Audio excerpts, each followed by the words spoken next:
Nanaimo's multicultural festival has come to an end on a sour note for one nonprofit group.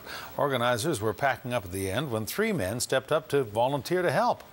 Well, the group was glad to have the extra hands helping to load up the van until those hands ended up on the steering wheel and the fake volunteers sped off with a van full of equipment. CTV's Jet Bazzi reports. It was parked right here, right by the truck, a 2007 Toyota van filled with personal items and city equipment. And police say it was taken by a group of men claiming to be volunteers. When my partner pulled the van up, she grabbed an armload of things, imagining that those volunteers would then get up and grab the rest. What they did was they got up, jumped in the van, and took off. Three men sped away down Wesley Street. Kim jumped in a car and gave chase. I didn't get far in my pursuit. It took off, heading, I guess, up to the parkway, and that was that. Hundreds had gathered to enjoy the Nanaimo Multicultural Festival.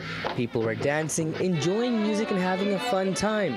Kim says the thieves mixed right in. They looked like they were trying to be of help to us, so we didn't question them. Kim still can't believe it. He was duped by men pretending to be volunteers.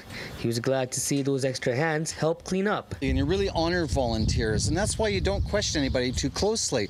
You know, we're very appreciative that they're there giving of their time to help out in their community. So we looked at these fellows as if they were, being part of that. The RCMP say a big crowd is what the criminal element looks for.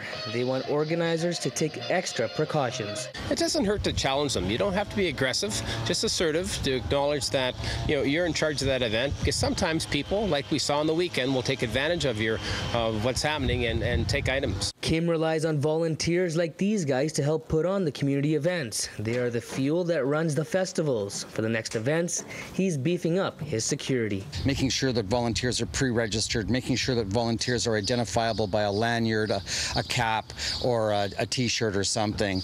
The van is still missing, so is his wallet, cell phone, and some city property.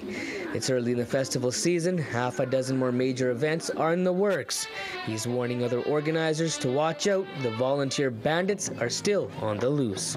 Jet Bazzi, CTV News, Nanaimo.